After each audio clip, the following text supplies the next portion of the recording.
Relax, no one's coming. My sister texted minutes before the wedding ceremony. We're all at my engagement dinner instead. 2 minutes later, Mom followed with, by the way, I used your card. All $5,100. Pop some more on it. I just replied, understood.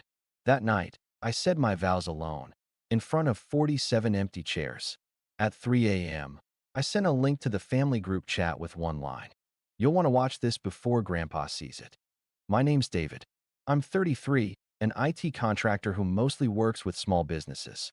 Nothing glamorous. Just enough money and freedom to live life how I like it. I'm not the party guy, not the center of attention, and definitely not the family favorite. That title's always belonged to my younger sister, Rachel. She's the golden child. Beautiful, loud, charming, always the one everyone wants to talk to at family dinners. I'm the guy who gets asked to fix the Wi-Fi. But that's fine. I never needed the spotlight.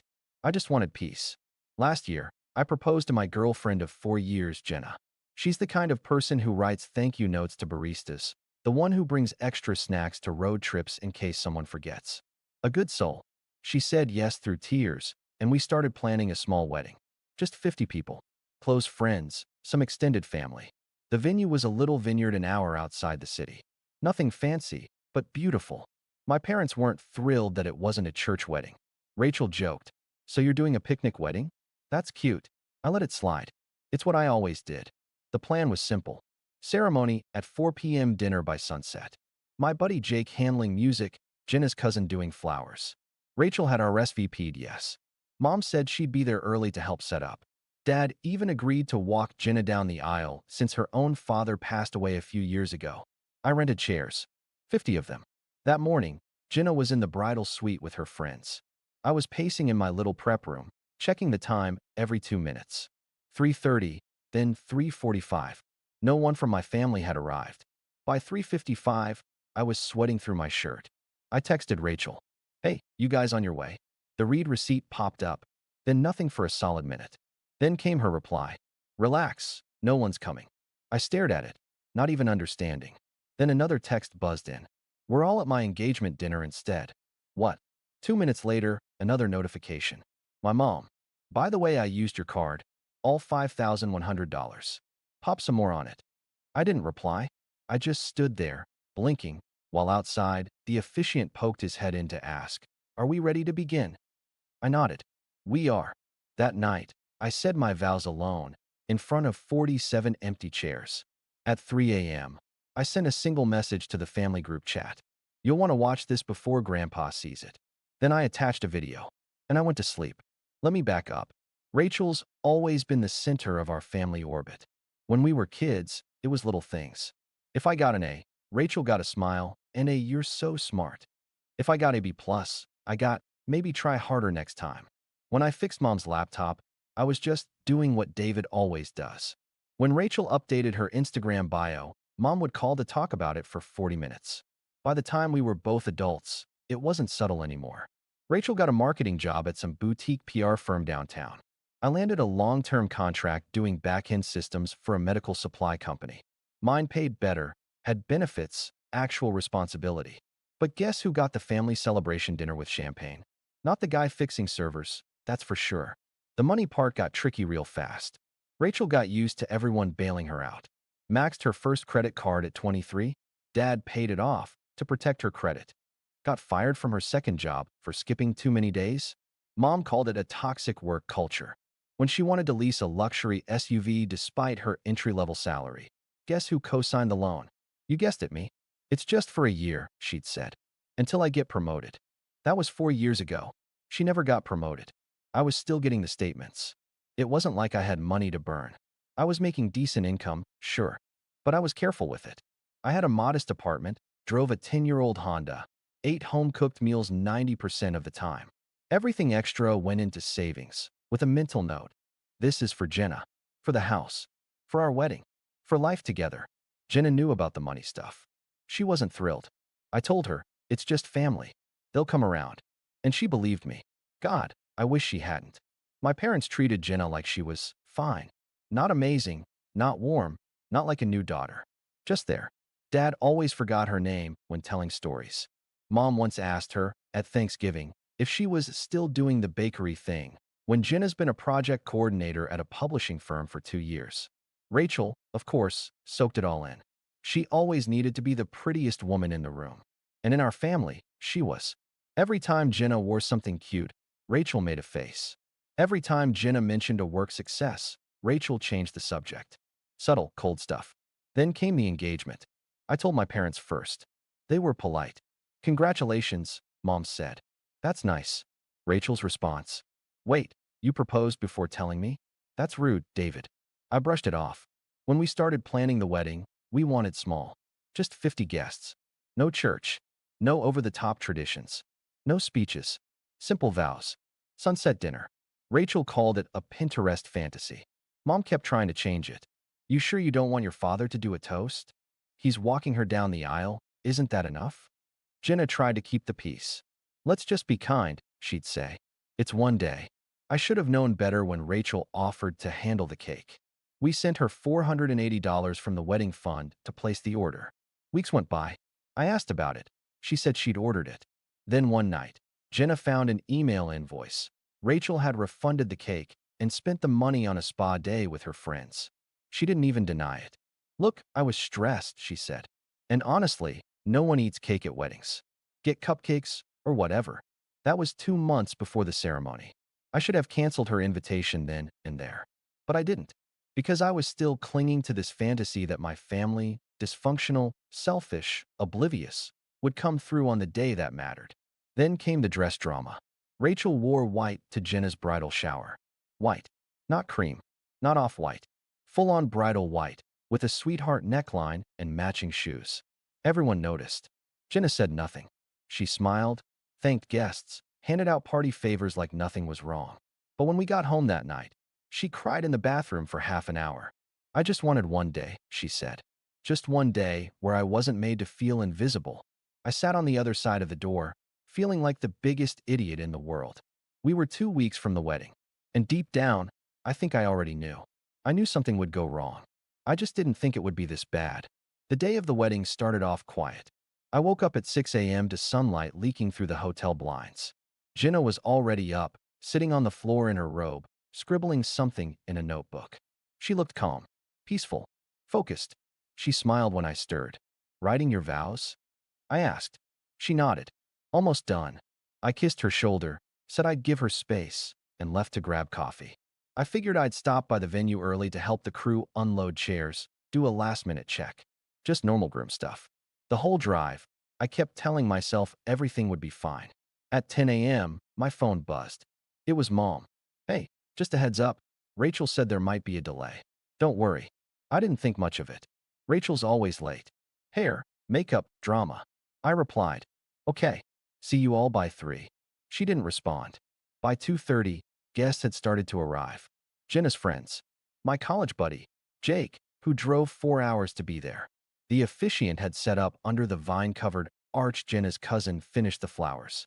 Everything looked perfect, except the bride was still in her prep room. And my side of the chairs, the side reserved for family, was completely empty. No Mom. No Dad. No Rachel. I walked behind the venue building, phone in hand, and texted my sister. ETA. A minute later, the bubble showed she was typing. Then her message popped up. "Relax, no one's coming." I stared at it like it was a bad joke. My thumb hovered over the screen. I didn't know what to even say. But then another message appeared. "We're all at my engagement dinner instead." The words didn't compute. I read them 5 times. I felt my chest tighten. Then Mom chimed in. Her text. "By the way, I used your card. All $5,100. Pop some more on it." I just replied, "Understood." Then I walked back out to the main area. The officiant was looking around nervously. "David," he asked. "We're ready," I said. "Start." So I stood up front. Alone. Jenna walked down the aisle, all grace and poise, smiling like nothing had happened. Like her groom hadn't just been abandoned by his entire family. Like we weren't saying our vows in front of 47 guests and 47 empty chairs. She said, "I do." And I said it back. Everyone clapped. The photographer took pictures that looked beautiful on the surface. No one talked about the half-empty room. We cut the cake, the one Jenna ordered last minute when she realized Rachel never replaced the one she canceled. We danced. My college friend gave a speech. Jenna's uncle played the piano. At 9 p.m., the party ended. We drove back to our hotel in silence. She reached for my hand in the car and just squeezed it. "I'm sorry," she whispered. I didn't say anything. Not because I was angry at her, but because I knew, finally knew, that something inside me had broken. Like a switch flipped. Something I'd been ignoring for years finally cracked all the way through. They chose her. Again. On my wedding day. When we got back to our room, Jenna went to wash off her makeup. I sat on the edge of the bed, staring at my phone. Rachel had posted a picture on Instagram. Her and her fiancé, smiling at a rooftop bar with engaged balloons in the background. My parents were there. Glasses raised. Matching smiles. I kept staring at the photo. I didn't cry. I didn't throw the phone. I just felt cold. Then I opened my laptop. See, what Rachel didn't know, what none of them knew, is that I had a hobby. A small one, really. Just a little YouTube channel I'd started during lockdown. Tech tutorials, funny skits, personal vlogs. Nothing huge, but I'd kept it up for years. Over time, it picked up some steam. One of my videos on fixing a common Windows bug had gone mildly viral. I had 68,000 subscribers. Enough to earn side income. Enough to give me a platform. So that night, at 2:53 a.m., I recorded something.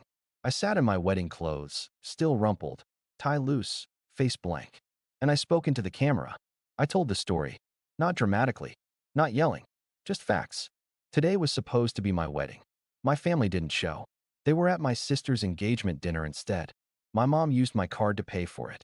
This isn't about revenge. It's about clarity. About years of being second. About watching my sister bend the truth, take advantage, cross boundaries, and get rewarded for it. About being told to keep the peace so many times that I forgot I had a right to be angry. I ended the video with a simple message. I'm done. This is the last time I let them take from me. I uploaded it privately. Then I sent a single message to the family group chat. You'll want to watch this before Grandpa sees it. No emojis. No threats. Just the link. Then I shut off my phone and crawled into bed beside Jenna. That was the first night in years I slept straight through until morning. I woke up to 53 missed notifications. 4 from my mom, 3 from my dad, 28 from Rachel. The rest were from cousins, aunts, 1 from grandpa, and a bunch of Instagram DMs from people I didn't even know. The video blew up. I didn't expect that. Turns out when you tag a post, my family skipped my wedding for my sister's engagement and include actual receipts, texts, screenshots, even the bank statement showing the $5,100 charge. People pay attention.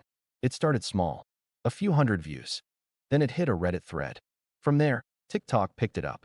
Within 24 hours, my channel went from 68K to 150K subscribers. The comments were a wall of support. Dude, this is brutal. I can't believe they did that. Your sister is straight up unfair. Jenna's a queen for standing by you. This hit harder than any family drama movie I've ever seen. Rachel's Instagram went private within 6 hours. My parents didn't post anything at all. Not even their usual Sunday brunch. Nonsense. The silence was loud. But the family chat? That was chaos. First came Dad's message. David, what is this? Take that video down now. Then Mom. This is deeply unfair. You're airing private family matters online. We were just trying to support Rachel. Then Rachel herself. A full essay. You're disgusting for doing this. You made us look like monsters. You're twisting everything. That video is a complete betrayal. You know I was planning my engagement for months. No apology. No acknowledgement of what she'd done. Just rage that I'd told the truth. I didn't respond. That night, Jenna made pasta. We sat at the table like any regular Tuesday couple. Except now, she had a husband with a small cult following and a family scandal trending in 3 subreddits. You okay? She asked. I think so, I said. Just tired. I'm proud of you. That meant more than she knew. The next few days were a blur. One of my old professors emailed me. A former coworker from an old IT contract messaged, saying he watched the video with his wife and cried. A wedding photographer I didn't even know offered us a free photo shoot as a do-over. But what really hit me was Grandpa. He called me 2 days later, voice shaking. David, I watched the video. I braced myself. But then he said, I always suspected they favored Rachel. But this broke my heart. I didn't say much. Just listened. I want you to know, he said. If I'd known what was happening, If someone had told me how bad it was, I would have said something. I should have said something years ago. He sent Jinnah and me a wedding gift the next day. A check for $5,000 with a note. Use this for something that makes you happy. Not them. I cried when I read it.